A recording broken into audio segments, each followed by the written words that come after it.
Hello, everybody, and welcome to Survivor JJC with Jamie, Jack, and Colleen. My name is Colleen. And I'm Jamie, not Jack. And Jack is out sick today. He's gone fishing, He's gone fishing. He's called personal day. He texted me at like 7 o'clock this morning and was like, "Hey, I don't feel good. I'm out tonight." And I was like, "Cool, feel better." And that was that. And I haven't heard from him since. Although, just to be an a-hole, I was kind of thinking of texting the family group chat and being like, tonight, like, how you feeling, Jack? Any better? And then seeing if anybody in that group is like, oh my God, Dad, were you not feeling good today? But I didn't, because I'm a nice person. All a lie? Is he playing hooky? I believe that he does not feel well. But we are here tonight to talk about Survivor episode 49. Nope, season 49, episode 9. If you're loyal to all, you're loyal to none. And oh boy, what another banger of an episode this. What another banger of an episode this one. 49, right? Was it 49, season 49th episode? It doesn't really matter because every episode feels like maybe it's 3 episodes. That's true. And I feel so bad because, like, you know, it's not the cast members' fault that the production and the editors are making it look like everybody's playing but shit except for 2 people. Like, honestly, it's not their fault. We saw that Yellow Sophie has a personality the last 2 weeks. Who knew? Absolutely. Before then. Yeah, it's I was like, a half hour like past the initial challenge and then their reward. And then my brain is like, okay, now they're getting ready to go to tribal. I'm like, wait, no, we're only a half hour into the episode. See, we started a little bit late. Jay is doing a podcast tonight, which is why we're a little late. I was solo parenting because he started at 9. And he's on one of his toy friends' show, but they're talking about the movie. Sorry, I moved my if you're looking at me like I'm weird right now, if I'm looking weird right now, is I moved the camera and I can't get it back into the place that it used to be, and it's driving me insane. I have no idea. Its proper place. So the screen of my laptop died. I explained this on the broadcast yesterday, but my laptop screen is like totally dead, like gone. Need a new laptop. Like the cost. I talked to Boston. I talked to one of Jay's bandmates. The cost to fix it is like 75% of the cost to just buy a new one that has better memory and storage or whatever, and Apple Care again because this one's like 4 years old. But anyway, I've had to like move the monitor because it works on the monitor to screen mirror it, and that's how my whole setup is wrong. So if I sound weird, if my mic is off, if anything is off, let me know in the comments. It is simply because I have to like undo this. Oh, look, see, I realized my microphone wasn't even the right microphone. Here we are. Now I'm right. Here we are. Yeah, hopefully I sound better now, 4 minutes into this. No, but like I've had to like undo everything, move it, redo everything, move it back. It's been very annoying. Anyways, so sorry, a little technical difficulties for the next few weeks for me.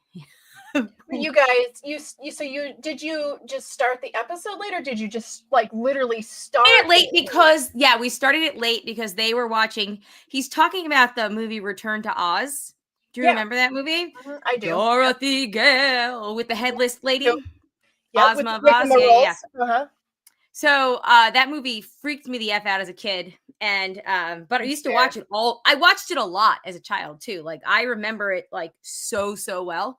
But we watched it a few months ago because Jay, I don't know, I don't know if they were talking about it on the Blank Check podcast or what, but like, or we were talking about the broadcast, but we watched it like 6 months ago, and then the guy asked him to come on his podcast and he gave him a list of movies, and this was on it. And he was like, oh, that'd be fun to talk about because that's one that people never talk about. So anyway, we rewatched it tonight. That's why we started it late, because then they finished it at 8:10, which would have been plenty of time. I mean, But that's like a really weird like energy shift is from it though? Return to Oz into Survivor, specifically this season of Survivor. Is it though? Did it flow? Did it I don't know. make sense? I was only half paying attention. But anyway, we had the thing that put us delayed was that we had showers, and I was like, you can't watch Survivor until you shower, and there was a lot of screaming. Oh, yeah. As there is. And I was Hey, like, Jay. no, not Jay.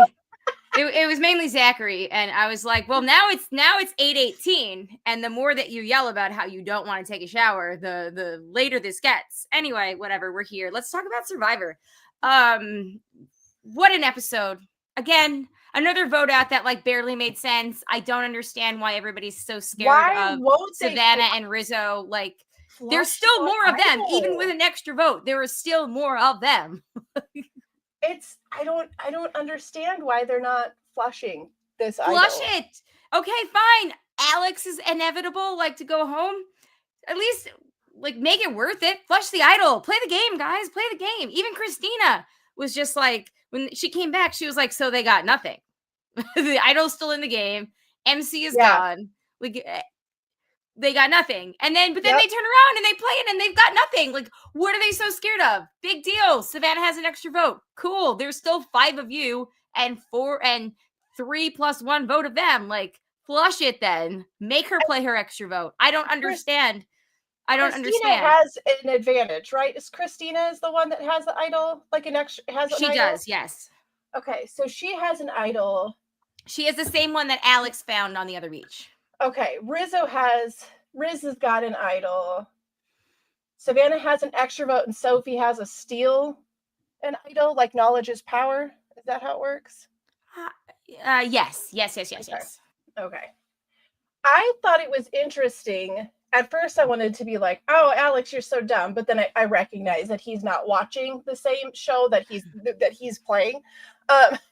But I thought it was really funny that there's this assumption, like, oh, well, Sophie and Savannah and Riz are like at the bottom, and this team over here is up on the top. So which one am I going to go for? And I'm like, literally, the ones on the bottom all have something. Like, each of them have something, but apparently they don't even have to play them because the one thing that everyone knows about isn't getting moved. So yeah, you don't need to use your special advantages. You need to be assumed that you're on the bottom. It seems like that's how these guys vote. Like, well, they're on the bottom. They're just going to stay on the bottom.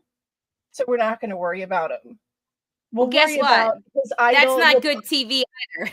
No, it's not at all. But I wonder if they think that Riz is so much on the bottom that they can just let him hold on to that idol until he is forced to play it, and they're all gonna know, like, this is your last chance. No, that is bad gameplay. It is. But I kind of think that's what they're doing.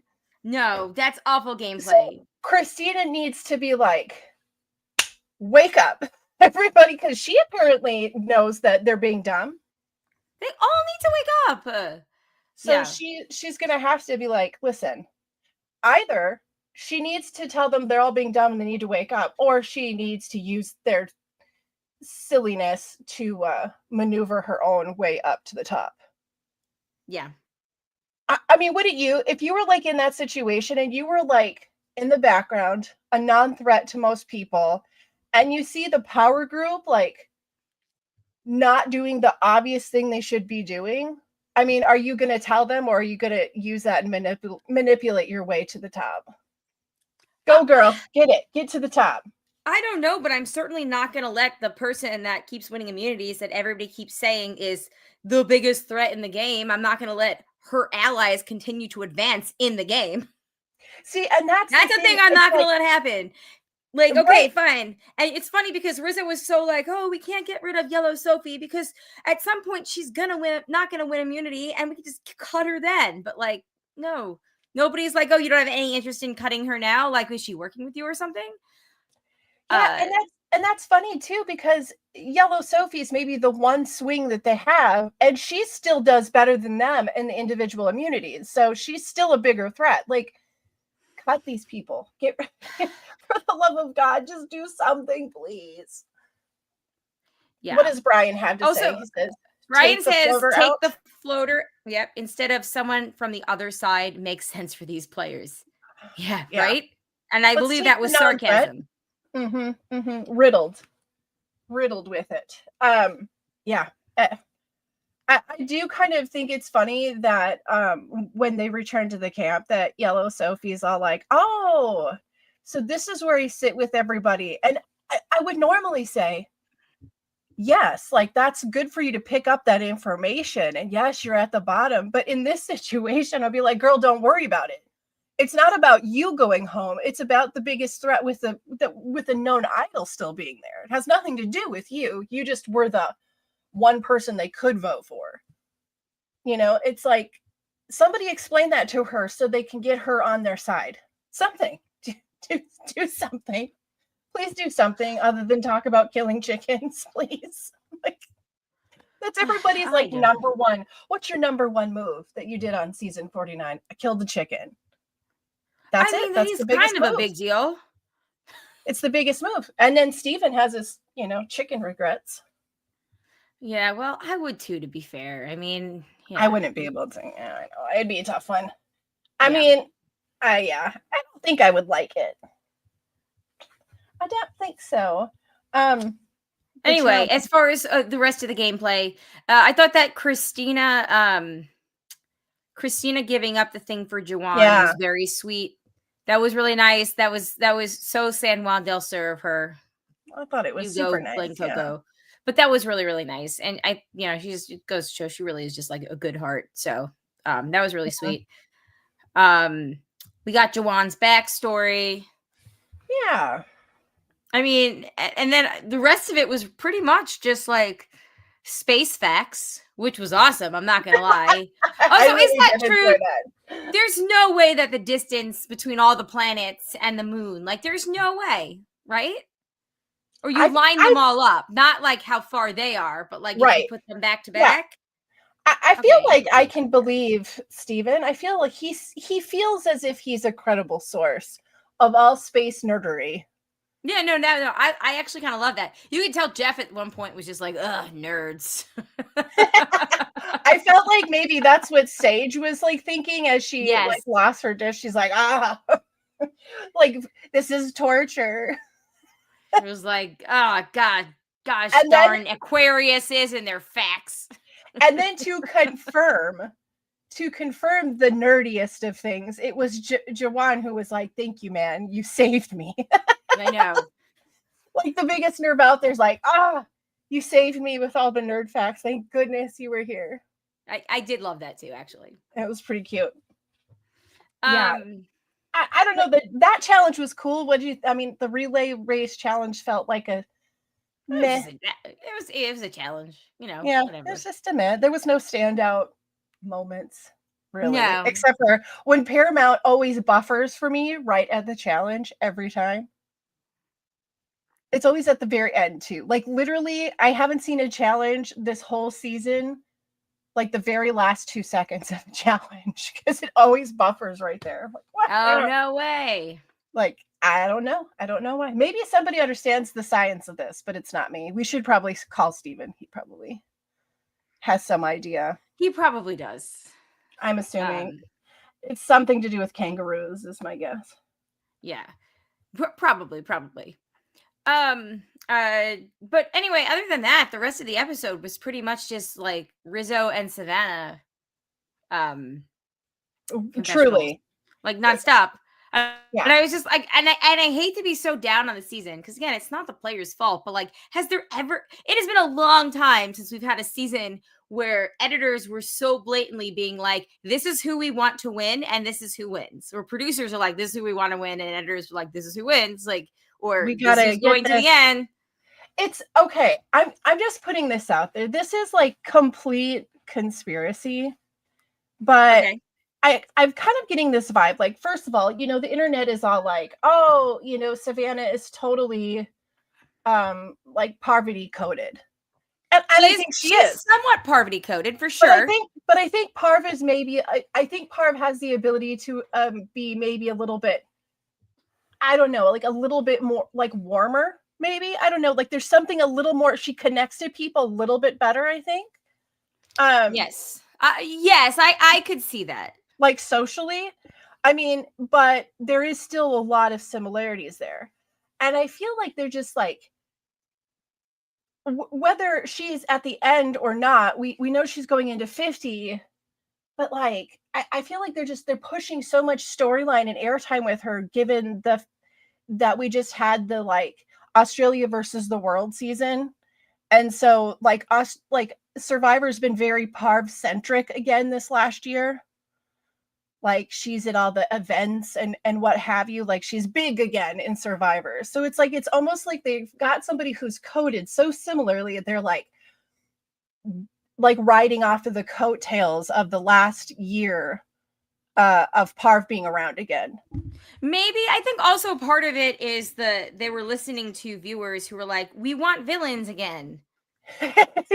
And she has definitely some real villain potential. And like she's villain coded. Yeah. But you know, it's hard to like make somebody a total villain when their origin story is like my coworkers were mean to me and it made me infertile. Like, yeah, she is like I don't know. I mean, I guess my thought process is where I see her in Parv is that she's got a killer smile, she's really gorgeous, and she is great at these individual immunity challenges. Outside of that, I don't get the same vibes. Right, because everybody is gunning for her, and yeah, and Parv had a different social game for sure. Yeah, so, no, I'll give you that. Whatever the case is, she really does feel like everyone's obsessed with her, and maybe they are. She really did have like Regina George vibes, and she was like, "Oh my god, like so obsessed with me." I know. It kind of made me think of like, what are you in love with me or something? Yep, exactly. Which is also, side note, with the Taylor Swift song, Actually Romantic, also sort of reminds me of that Mean Girls vibe. Like, what are you in love with me or something? Anyway, sorry, that's neither here nor there. But I'm thinking, like, are they really obsessed with you because they're not even gunning for your alliance members? Right. Like they're obsessed with her, the fact that for some reason she has this charisma, not even charisma, like power that they feel like she doesn't have the charisma because she's on everybody's radar, but they feel like she has, I think they think she has some like strange power, which I mean, credit to her. Yeah. Brian says Savannah is too self-pitying and gaslighting with no humor. She's a mean girl and a smack talker who is devastated that everyone doesn't love her. That's kind of the vibe I get. That would be a good synopsis from me. That's kind of how I feel. I think she's definitely had some hard times, and I bet she's a really sweet person to her closest people. But in this game, she has talked a lot of smack, and the one time it was challenged up against her, she was like, "This is it. This is the end. I'm gonna go cry." And yeah, I mean, whatever. It is like how people play in the game aren't always who they are in real life. I get that, but in the game, I think that she's maybe the one most obsessed with herself on the island.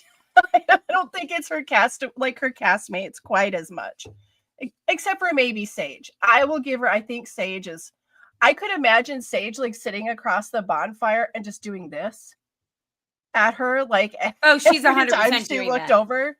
Like, we're not seeing it, but she's 100% doing that. Yeah, I think that I will give her. I'm pretty sure that Sage might be obsessed with taking her out, but everyone else. Again, it is so strange how everyone is identifying her as a threat, and nobody like is even like, do they not know? Take out the alliance of that person, then like make them work for a new alliance. Like, I don't understand. Exactly, you got to take their protection away from them. And right now, her protection is what? Rizzo. And Rizzo's power is what? That he has an idol. He's not a comp beast. So it's not like... Yeah. He has an idol and he gives great confessionals, to be fair. He is great television. I can understand why they pulled him into 50. Like, he has so much, like, Sesternino, like, energy and It's been a long time since Yeah. we had somebody that can do a confessional in this like very But like optimistical. 2025 Sesternito Yes, energy. Yeah. yes. Not like, yeah. Yeah. You would never get Rob saying, things like, cinema. Not intentionally. Maybe sarcastically. But I do love the character that he brings, but seriously, his biggest threat is the idol he has. That's it. He's not winning these challenges. He's not protecting her by winning challenges. It's just that idol. So flush it. And I cannot comprehend what the conversations are that are making them decide. Are they just like, is there some other thing going on? Or I dare I say it, is Riz actually like that good at convincing them to look the other way? I mean, is it Yeah. someone playing a really terrible game, or is someone actually playing a really good game that's making other people play terrible? I don't know, because we're not getting the edit that tells us this. We're getting other stories that don't matter to the game. Yeah, that's very true. Because again, the Alex thing. No, I had two very rowdy kids that were watching with me. At some point, everybody needed a snack, and I had to like you know Yep. my house. I have an open floor in the first, so I can stand by in the kitchen and still watch what's going on. But like when everybody is screaming like they're hungry or whatever, I did miss a couple of things. So I missed Rizzo's reasoning for wanting to get Alex out. He just really pushed like, and then he kind of did also like just say things that weren't true. Push that like Alex is playing too hard. He's playing both sides. He told Jawan like Alex said this, this, and this, which he really didn't. Okay, so but then I thought that too. That's what I thought, but I thought I missed something when Alex left, and he was just like, "Well, that's what I get for playing both sides." And I'm like, "Oh man, you're not cut out for the political world." Because at some point, baby, if you want to run for Congress in the next like 2 to 4 years, somebody's going to ask you about the Epstein files. So you're gonna have to Pick a side. You have to pick a side at some point. But like seriously though, jokes aside, we didn't see any of that. No, we didn't. That's we the didn't thing. see we didn't see any of that. Like if Sophie had gone home tonight, and we didn't know why, but it was like she was the surprise blindside or whatever, I wouldn't have been surprised. It would have been like, oh, okay, I guess. Yeah. Why do we need to see that? And you know what? Like, same complaint that we had last week about the reward challenge. Mm-hmm. Guys, you got to give them some wine or some hard lemonade or something, because they're sitting there like, oh, well, I'm open to anything. Yep, me too. That's true. I was thinking about that actually, oddly enough, in the shower the other day, that if I'm ever on Survivor, I will refuse to drink at the merch feast because I get loose lips when I drink, and I don't. As many of us do. But yeah, like that's a good like offer it to them, unless we don't know something and like there's like some disclaimer form that everybody fills out, and like 75% of them are like alcoholics that are like in recovery. They just didn't want to have that, which is something that we don't need to know. But other than that, like give them the booze, let them talk. Because I can see freaking Steven and Alex being lightweights that are out there and like, or like, yeah. I mean, that's the thing. Some people, like when they get a few drinks in them, and they're like, it's not going to take but one when you haven't been eating, for 2 weeks. Right. You get a drinking it, and then you get comfortable, and then you're like, it just automatically makes you kind of bond with the people that you're in. Like in your head, you're bonding with the people. But then you start being like, oh, well, I mean, like Sophie said this, this, and this. And then Sophie said this, this, and this. And you don't recognize that you're spilling out someone's entire Or you day. you also just spill something about yourself that like, oh, I was there when somebody found an idol, or I'm blah, blah, blah, like, yeah. And I'm uncomfortable with the fact that we're speculating like, hey, alcohol makes people, F up their games. But it's also it's not untrue. We've said that before. I mean, like, you don't need it to get messy, but it's kind of funny. We've seen people get messy too, though. Yes. yeah, there's been a few people just recently, in the last few years that, you can see when they get a couple drinks, they're just like, "Wah!" You can tell that they're Hey, lightweights, but remember one of the most famous best tribal councils was freaking Johnny Fairplay with the bottle of alcohol. He was just chugging yes. out of. I don't know. Just I feel like you don't need to give them a lot, but give them each a beer, Let them relax, enjoy it. People are going to work hard in the challenge for that beer. And But a beer at max generally is like 7%. Give them some wine. Let them get 13%. yeah, okay, fair. That's fair. Like instead of going I'm just and having kidding. like I'm just instead of kidding. going and having a feast, like sometimes they go to the sanctuary and great where good things happen. Cool. Does that include mimosas? In my mind, it would. I'm just saying. There's so many opportunities for better gameplay, and it starts with somebody not being able to handle their moves. Yeah. Yeah. But anyway, I decided in the shower the other day, and I don't even know why I was thinking about this. I don't know why, but it popped up in my head. Maybe I'm destined to play Survivor. Where I was like, I would not drink at a merge feast. yeah, Maybe it's a maybe solid at a plan. reward challenge later on when I'm with allies, but not at the merge feast. I would be like, here, you drink mine. Yeah. Was it Teeny? I think Teeny was the last person we saw would get like That's right. buzzed when they were drinking. Yeah. And she and they were adorable when they did. So buzzed. And at the very end, like when they did the reunion show, the drinks were a-flowing.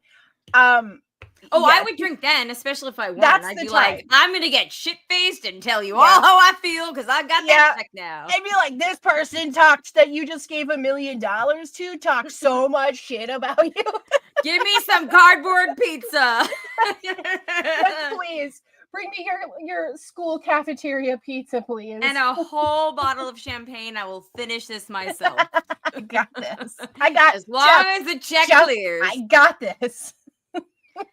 And that champagne is like lower quality than like $2 Chuck, right? It's like, oh yeah, yeah. They're not doing Costco champagne, which is actually pretty good. They're not even Trader Joe's, So anyway, yes, back to that's what we need. We need that happening at the reward challenges. I think once in a while might be a great thing to do. Maybe, and again, we're just also spitballing here, guys, just to remind you, because it does feel like there is a very distinct story being told here, and the editors basically phoned it in where they were like, we don't it's we're not even gonna try to distract them. Yes, it's such a disjointed season. Like it feels so much like the season with Erica, right? Like there's like I feel But at least with that they were good. They were I mean the season with Erica had that awful the hourglass twist or whatever. Yeah. But like at least there were characters there that you could root. You were like, that's true. There were some pretty memorable people. Like there was no agenda for they were pushing who was going to win. Yes. Like at this point, the only blindside big deal of this season is going to be if Savannah or Rizzo don't win. Well, now, did you watch the clip for next week? Oh, yes, we did. And there was like a whole bunch of whatever. But there was like the moment at Tribal, where they were all super shocked. Well, that can't be Rizzo's idol being presented. Like that's definitely not anyone. Yeah, definitely not Rizzo's idol. I was gonna rule that out. Is the extra vote, like, first of all, the extra vote's not exciting, but did they know about it or do they not know about it? Did she I don't think they know about it. Maybe they do, and that's why they're so scared of them. Again, math says there's 5 of one group and 3 plus a vote of another group. But they don't know that Christina has an idol, but Steven knows. I think people know Christina has an idol because who was with her when she found it? It was Steven. Christina and Alex, and now Steven's the only one left? And Steven was talking about it in this episode. Right. But they were, I think, was it Alex and Steven? There were I feel like it was those. Yeah, the 2 of them. Okay. I know Steven was one, but I think the other one was Alex. Oh, Alex went home then with an idol. Alex was did Alex have an idol? I don't know that he did. He was just with her when she found hers because he didn't was he like, I find can it? get her to play it for me. But didn't he? That's true. But who No, found he the just idol on that beach when Sophie B almost stole it? maybe Okay. it was Ryan is saying, I want to see Sophie use her Sophie. advantage to take Rizzo's idol and blindside. Yes, that would be Yes. great. And that could possibly be what it was. I just And can't guess what? imagine She anything probably else. doesn't. She probably doesn't because she's not on season 50 and Rizzo is. And I only say that because we are being presented a very clear picture this season that is very frustrating. And he didn't. Okay, so Alex didn't get the idol. So then what was whatever? I don't care. Christina got the idol. Alex and Steven were there. That's when we got the soundbite from Alex where he was all like, oh, it's so good. She said she would play it for me if she needed to. So he thought he was covered by her idol. Right, but there was a point where Alex found something. And then wasn't that with Alex and Jake? Before Jake got medvaced out of the game. Oh yeah, medvac Jake. But Jake didn't take it. Alex found it. Yeah, but unless it was only good until the merge. That might be it. That might have been. Yeah, we can't even keep track of these things because it was so boring when it happened that literally all we can remember is blackheads in a jar. There was a snake. Okay, yes. Why are we talking about blackheads still? I don't know. I don't get it. Does that come back up? Does somebody get a blackhead and it's like your blackhead removal contest instead of final fire? You know why? I'm going to tell you why. What we're having it? I'm going to tell you why because you could very clearly tell if you go back and watch this confessional. Whoever is willing to go do this, I promise you'll notice it. But the way she said, yeah, I keep blackheads in a jar, like on tonight's episode, she is responding to something the producer said to her about it. Yeah. Like, it's like when you watch like a news report, like a 60-minute news interview and the reporter like leads you into answering a question. It was absolutely that. So that's how that got back in. They're like, we're going to make this quirky girl a thing. Let's keep pushing the blackhead jar. Which also, it makes it incredibly wild that they're like, oh, we already, we've got nothing this season, so we're just going to keep talking about the jar full of pimples. No, please don't. It's yucky, and I don't like it. Anytime anybody talks about season 49, it's going to be the pimple jar season. Yeah. Yeah. Do you think that the blackhead jar is outweighing the snake of the season? The snake bite. I had actually forgotten about the snake until you talked about the answer is yes. The answer is yes. The blackhead jar weighs heavier than the snake bite. Wow. The chicken montage, that's where we are. Yes, the blackheads, that's where we are. I had, until you were like, Jake, medevac, and I was like, which one's Jake again? Oh, that's right, the snake. See how quickly we move on. That was most dangerous situation, most possible dangerous situation since the heart attack or the hand in fire. Wait, who had a heart attack? We've forgotten. I don't remember. Wait, who had a heart attack? Somebody had a heart attack like in the mid-20s seasons, right? No, didn't Kathy have a panic attack because of the this was a male. She went off her meds? That sounds like it tracks, but no, there was somebody who was having like a heart attack in Survivor. Who was it? Maybe I'm overhyping it in my brain. I'm gonna look it up. I'm Googling. I mean, honestly, to me, the worst medevac was still Secret Agent Joe and the poop. Oh my God. Yes. I could see that happening to me. And that is why I have sympathy for it. Okay, those tummy problems, Okay, so we had Russell Swan, who collapsed from dehydration. Michael Scoopin, who fell into the fire. Later, child porn. Okay. Yeah, so comeuppance there. But Caleb, who had the medical emergency over salt and pepper. I feel like there was one other person that they were like doing something that was like pushing, and they like fell, and they were like, I'm gonna find out who this is. I'll get back to you about it. That chick in Philippines who broke her wrist falling, jumping onto the beanbag thing. Not the beanbag, the trampoline thing. Yes. Yeah. Right? Because the very first vote out was it Philippines? The first vote out was a medevac, and then the second one was the redhead guy that couldn't give up smoking, which, fair. Yes. Oh my God. Yeah. Zane, was that his name? Zane? And then we had Cookie's girl. Yep. It was Sarah. Sarah was the one that broke her wrist. Yeah, there's been a few, there's been some bad sprains and actually, stuff you know what? I would go with Bruce's needing stitches on his skull. Oh, yeah. Oh my God. He was bleeding so much, right? Like, yeah. Oh my God. Zachary still argues with me to this day about whether Bruce can be considered a returning player or not. And I'm like, if you were on the episode for 12 hours before you got medevaced, it does not count as being a returning player. And he was like, no, he's a returning player. He's the first returning player of this season. He is. Brian will appreciate that. He like lawyers me with it. And I'm still like, no, you're literally wrong. This is not the law. You're not like you a are returning wrong. player. Like, that would be like calling, to me, it's technically like he returned. And I was like, sure. But he didn't play the game.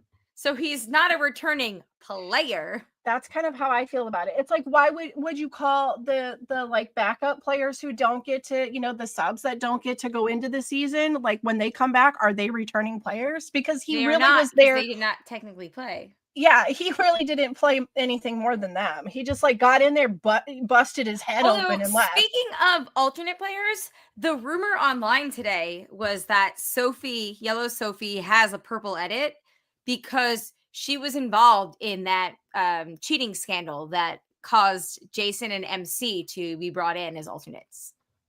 Oh, but she wasn't like as she was a part guilty. of it, but and they only had 2 alternates, so she stayed, and her punishment. That is just rumor. That is rumor. I don't know. I saw that online today, but that is the rumor that part of her whatever purple edit was like kind of punishment where they were gonna like let her fly under the radar, but like she did not have a purple edit today, so that she really didn't hold much water.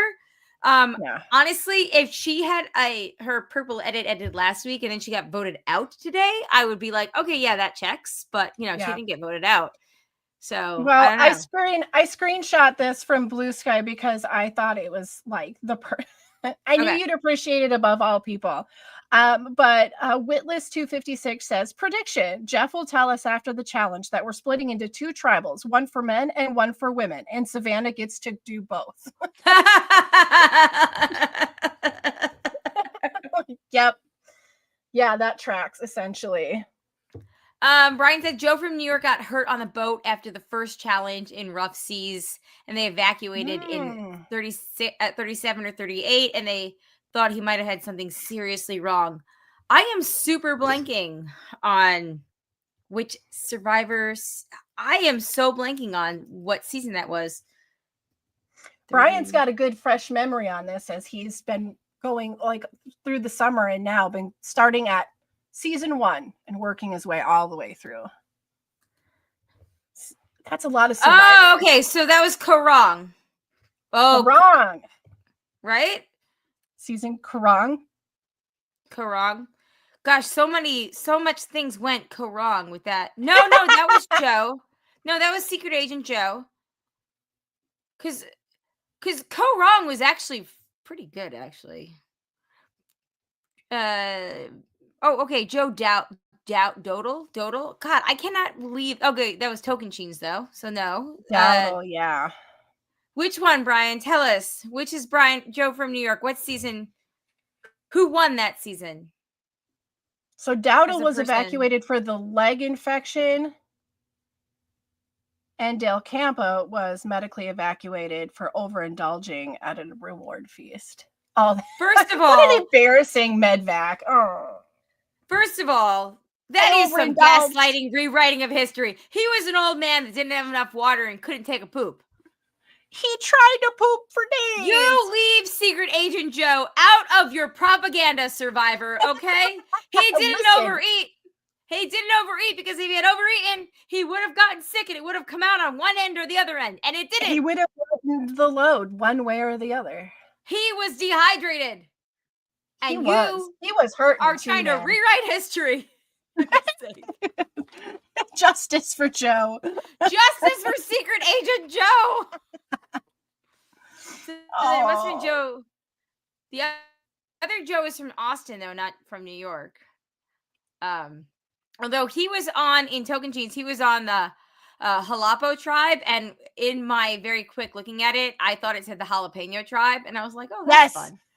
Yes. Let's do it. This tribe is spicy. All right. So let's before we move into the feedback, let's just wrap this up here. Oh, all I remember is he was a construction guy. Oh, like Joe the plumber. Cool. That guy. Cool. That guy. Jamie, any last thoughts? So we don't really actually know why Alex went home, except for he admitted he was playing both sides. Rizzo said he was playing both sides. Jawan gave this whole reassurance to him that he wasn't playing both sides and he would protect him, but like we didn't see any of how he was playing both sides. So okay, cool, whatever. We're only left to assume that was in fact, the conversations had. I would say the other highlight of the episode was again Steven, when he won his immunity idol and hoped that there was a shark in the ocean that was wearing a necklace of human teeth, and then he had Jeff play him off. And then the sweeping music hit, just like at the Oscars. That was pretty awesome. And Zach was so when we started the challenge, Zach was rooting for Juwan. And then once, because Zach is a science nerd, and once Steven started busting out all of his knowledge, he was just like, oh my God, I need this person to win the entire season. Justice for us science people, because Zach watches like documentaries on Disney Plus. Yeah, he's all about anything like that's great history or science. Well, I think there's a lot of us that were right there with him. That's why people like Christian become like fan favorites, Right, and that's why like he was like, I want Juwan to win. He's the underdog, and then he was like, I want the guy that knows all about space to win. That dude knows everything about sharks. He knows everything about space, and apparently a little bit about kangaroos. A little bit. All right, let's take a quick commercial break. When we come back, we've got an email from Mandy, and then we will do tally the votes. Here we go.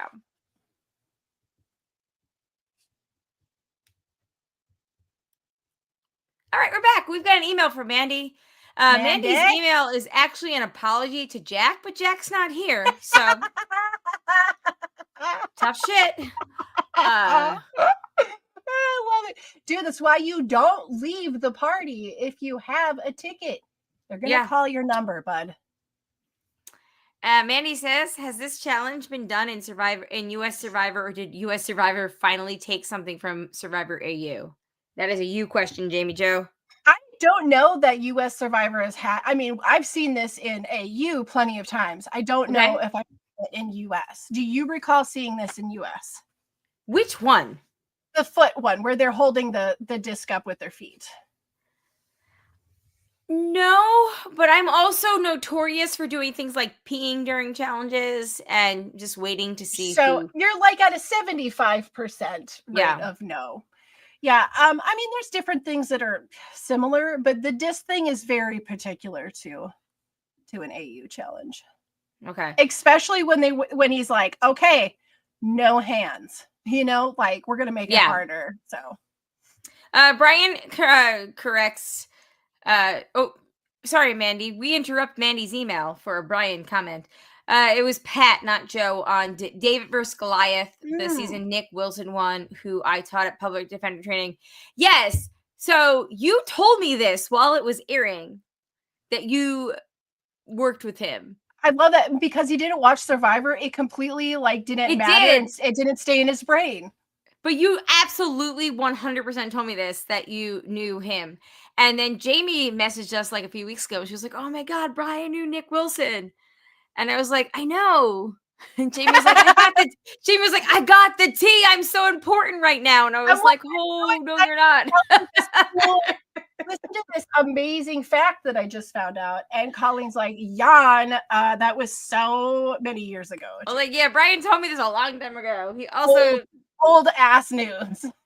he gave me I'm never gonna get that job on TMZ. No, you still will.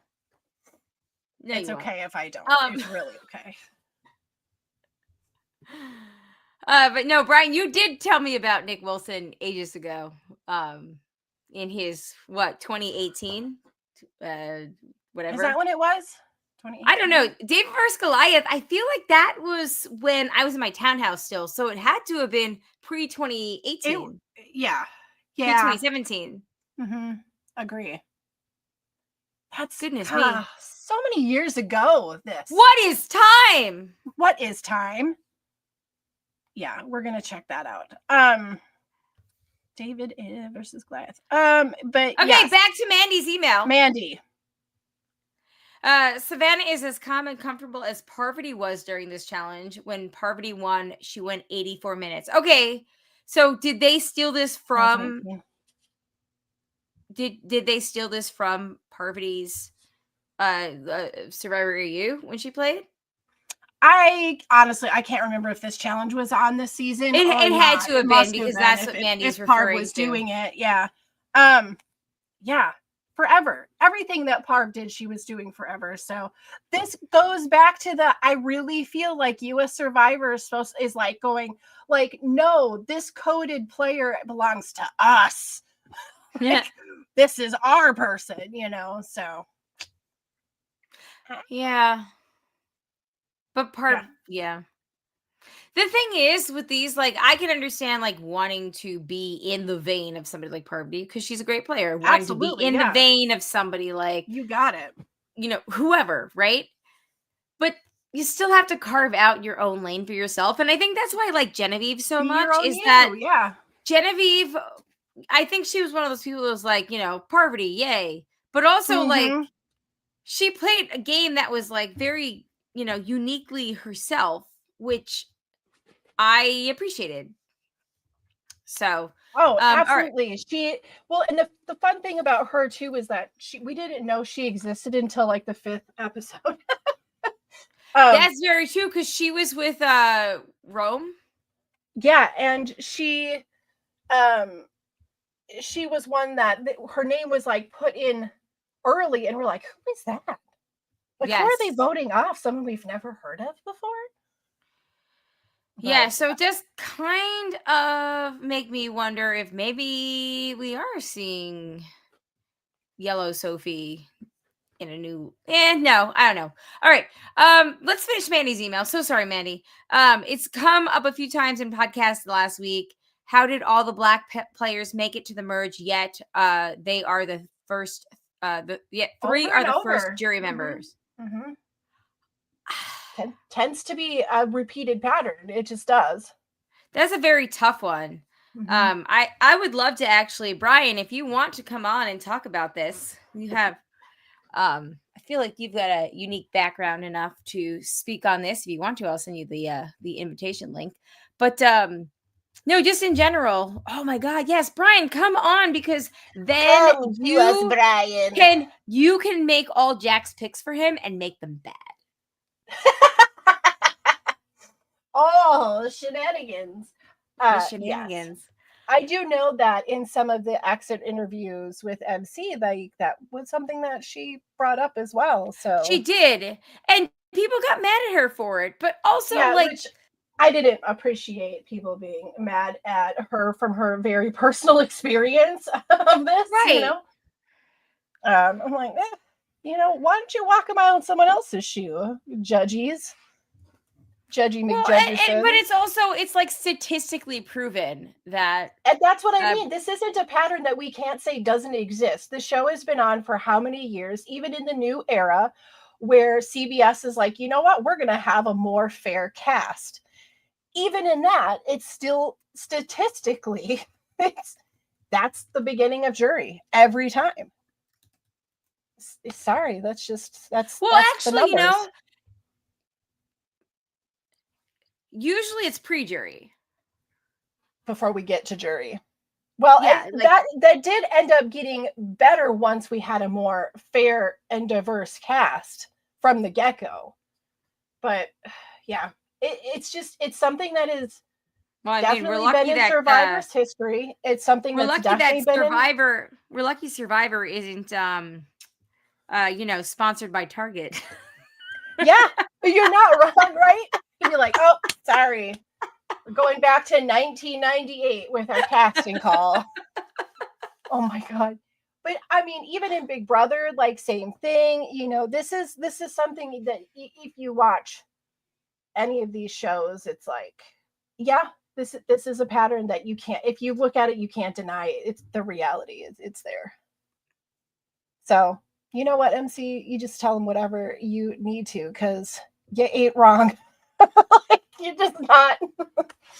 Yeah. On the plus side for MC though, she's a memorable enough player that I feel like I really hope she does come back with like a little more Survivor knowledge, like a little more like fire to like dupe the others. I want to see her play again, because she's, I mean, as far as challenges go, she's got that 100%. You know, she can hold her own in any challenge. But I want to see her. I want to see her storyline, because I really loved her in all the pre-interviews. I liked her. I just wish she got more screen time. Same. She was fun. I'm loving Riz. I am. I you know, I am too, to be honest. Rizzo could be somebody that could very, very quickly become somebody that is Brian has joined us. Woohoo! Rizzo could be somebody that's very quickly overstay his welcome, but they've done a very good job at like tempering. Yes, exactly. He's good energy for the season. The season needs somebody that can give entertaining. But again, they're not letting him get to the point where he's super annoying. So they're doing a good job at like tempering the RIZGOD. Yes. Brian, hello, welcome.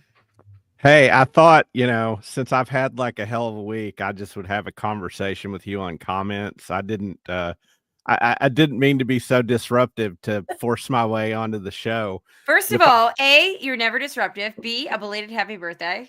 Yes. Oh, thank you. Birthday week. But I have to say, there's one thing that makes me extremely happy, and that is that I'm taking Jack's place. That oh my God, yes. Happier. And if you could be like as woke as possible and talk about how much you hate Elon Musk, and we could get that on the record as you as Jack, and then like run. If awesome. You could also run your fingers through your hair while you're thinking about it. Yeah, your answers. I could take my hat off and shake it out, this beautiful luscious mane, but I just think that would be unfair. Or you could just talk about the Eagles too. That would be just as much of a 8-2, number 1 seed in the NFC. F you in the face. F you in the face. No, I've been thinking about this a lot as I've watched the seasons. You know, Jamie got me hooked, and now I'm watching Amazing Race, and it started with Traders, and they're like, there's a little bit of drugs for you. Now let's move you to the harder drugs. Let's do Survivor. Let's do Big Brother. Yeah. And so, you know, since I'm a retired guy of all this time, I've started watching them all. But I think the interesting thing is it seems like Survivor, they all have a race problem if you watch these shows. Yep. Mm-hmm. But Survivor seems like the most of all of them. Because if you look at like this season of Big Brother, 2 of the 3 finalists were like women of color. And a woman of color actually won that show. Yeah. And the last couple seasons as well. It seems like there's this point in the game around the middle where it's like, if you don't get rid of them at the very beginning, you know, if you get rid of a black person early in the season, you look racist. But if you get rid of them in the middle, there's sort of a safe spot where it's like they've lasted long enough. And it's kind of silly because, you know, like the excuse is like with MC, it's like she's a beast, right? Yeah. Oh, she's a challenge beast. We got to get rid of her. Well, it's like, I was watching and Jamie and I were texting. This crap of like Yellow Sophie is the challenge beast. We got to get rid of Yeah. her. Savannah's kicking her ass. Why aren't they I like know. Savannah's the challenge beast? Yep. She's Like, trouble. And you know, the first guy that went, the Marvel guy, what was his name? The first member of the jury? Oh, Nate. Nate, like that guy, like he's a nice guy. There's no reason to get rid of that guy. There was no reason to get rid of him. And to be fair to that point that we've been talking about is that there's a really weird editing choices being made I this agree. season, Yeah. where usually we're giving, if it's going to be a random vote off, like a Nate vote off or an MC vote off, they give us a 1 episode head start, where all of a sudden that person, that person's edit ramps up, and you see that they're clashing with their tribe. We didn't see any of that for Nate. We didn't see any of that for MC. Like, because even with we didn't even really see any of that with Alex. Like, they told us about it. He told us about it as he was getting voted off, but we didn't see it. Well, I was thinking tonight, like, why are we just hearing Jawan's story tonight? Like, they do that. They so you haven't hit 40 yet, right? No, well, I'm on 39, or I'm on 39 or 40 right now. Starting with 41, we get these real weird like clips of people's. This is a post-COVID thing where we get these really weird clips of the backstories of the contestants, where we get like, because if you take note, you're 39 seasons in, how many times have you gotten baby pictures from a contestant, right? Like, this started post-COVID because Jeff came back and he was like, oh my God, I have a non-binary player on this season. Should I say, come on in, guys? How does this feel? And he like literally asked everybody a challenge once, and everybody was like, I wasn't prepared for this question. And like, so this was very a uniquely kind of like post 2020 era sort of thing, where like the language changed and the challenges changed and the way that they kind of like, did things changed until, I don't know, the last like year or so, in which it's not that things have gone back to how they were whatsoever. No, but like they just keep trying to evolve. Heavy-handed, and it's gotten very cringy. It got real Oprah, because I like to refer to it. It did line up with COVID, but I feel like it's post Jeff's experience as a talk show host. Oh, that's a good point, because Jeff was a talk show host in 2019, and it was not 2018, but it was not good. No, and I think he like brings into this, because I think he's like always searching for that thing that's just like the meaning under the surface, Well, and I've noticed like this season he's pushing the official podcast. That's sort of like a low key reboot of his talk show. Like let's find a way. I've never listened to one at all. I mean, if this was a really compelling season, I might listen to it. But it's not. And I guess the question is, and I think you've hinted at it, Colleen, is, are there really good stories we're not hearing, and they've edited those out? And David and Christy and Jamie have talked about this, and I've talked about this too. And there is really this, not to be conspiracy Brian here, but there is this wonder if like they're not presenting like a very mediocre season to make 50 look amazing. Yeah, and there's been rumors, and I don't know much because I haven't actually been online a whole lot lately, just for my sanity. But I have seen that way. I've seen that there's been rumors that 50 is not went more like what, not Game Changers, the one where Sandra got voted out for the first time and Sarah Lucina won, and Brad Culpepper made it to the end. I don't remember. Which one is that? 35? It's getting there. It's maybe a little earlier than that, but it's in that run. It's somewhere in that ballpark. But there's rumors that this is more like disappointing in like that regard. Because at least with Winners at War, which was interrupted by COVID, you had a winner, which I won't tell you, Brian, because you haven't watched it yet, but you had a winner that was a fan favorite. So like it, it's the way that the season played out was not favorable to a lot of people, including myself. But the ultimate winner, you were like, yeah, I can get behind that. But there's a lot of rumors out there that 50, and again, nobody knows. Nothing is credible. I've not clicked on a single link. I've just seen like the text on like a tweet or whatever. Yeah. Where well, they did drop today that the premiere is going to be 3 hours long. So oh my god, I saw that and I said, oh my god, I think I might quit life. Like I don't understand. I can't do it. I can't. I was like, we're going to break this up into parts. Like Colleen can take the first hour. I'll take the second hour. Jack can have the third hour. Colleen's going to say, oh, okay. Alex, Zachary, we're going to take baths at 5 p.m. today. Okay. It's going to go on until midnight. It's a lot. It's 3 hours is too long. That must be when all the good people go out and they want to like get it out of the way. I don't know. But yeah, I don't know. I've heard rumors that 50 has a disappointing winner, which I can only guess that maybe it is Joe or Coach. Yeah, I was gonna say like at least 35% of the cast itself. Like there's no Sarah Lucina, so who else could it be that I would hate winning? Wait, is Coach Abby and Maria, Joe. Is Abby Marie gonna be on there? Abby Maria is not. I thought she was gonna be one. Oh no, she was one that we picked as an alternate. If we could have our own villains, who would No. Yeah, you. Mm-hmm.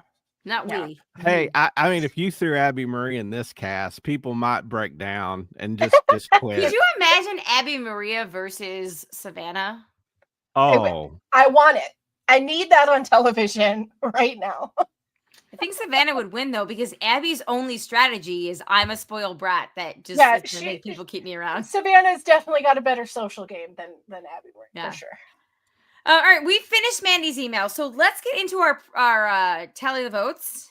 Oh, yeah. Brian, you get to pick for Jack. Yay! Yay for you. Oh wait, I didn't say something since I'm Jack. Mandy. There you go. Oh. Required. It's required. All right, let me share my screen here. Moving into preseason picks. Here we go. All right, who went home? Alex. Yeah. All right. I had him pre-merge. Jamie had him pre-merge. Mm-hmm. Jack is the only person that had him merge. Mm-hmm. Wild. And that's only wild because Jack generally, like politicians, he's like, get them out first. He must have been wearing a nice shirt in his picture. He must have been wearing a nice shirt. All right. Nobody had Alex as a winner's pick, so that's fine. Jamie, you had Alex going out, so you get a point and Jack gets a point. So you now have 7 points. Jack has 5 points, and I have 8 points. Bum, ba, dum, bum. Yeah. We both had Yellow Sophie going at me and Jack. Who do we think is going home next week? I'm picking Rizzo. The big surprise. Really? You think Rizzo? You think Rizzo's going home at 8? I'm crossing my fingers that the Sophie of it all gets his idol. We'll see. Ooh. All right. Brian, would you like to go for Jack? Yeah, I've been thinking about this, and I've been thinking about you. If we believe that Rizzo and Savannah might make a run to the end, and this season really is like the like, you know, just wet fart of a season that it's been so far. I have a bad feeling that maybe Sage goes out next week. I don't want it to be true. I don't either. I somewhat agree though, because I think Sage has a lot of friends and she'd be somebody that everybody was like, oh my God, they're going home. But also, I don't know. It wouldn't be Sophie. No. I think next week, maybe you're correct. Jamie, that Sophie does the knowledge is power on Rizzo, and that's why everybody is shocked because nobody knows about her knowledge is power. That's the only secret in the game right now, right? Like actual secret. No, because they know about it. Her group knows about it too. Yeah, I was gonna say, there are no secrets in Survivor 49, except for what's edited. Except for the secrets.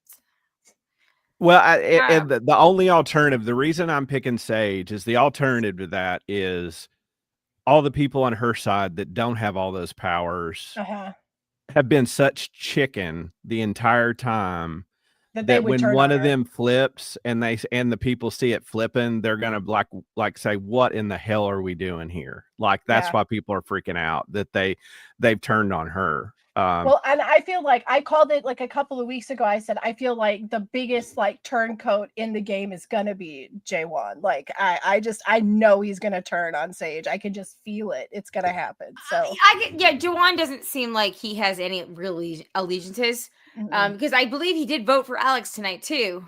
Yeah, and he's really good at being like, no, I got you. We're together, so.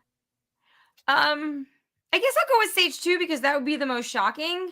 But I do think that perhaps we could be in for a situation or scenario in which we have to have like a second vote or, something. Yeah, that could be a tie. Where we're scrambling. Because this is the pre-Thanksgiving episode. That's true. Which next week I'm going to be in New York for Thanksgiving. I'm going to plan on us recording live from my parents' basement. That's awesome.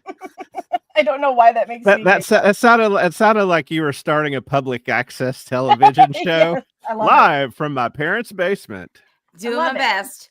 But again, I do have a computer monitor with no screen. So it's going to depend on like the whole setup and scenario I can do. We'll be back on Sunday though. So there is a chance that we may have to reschedule.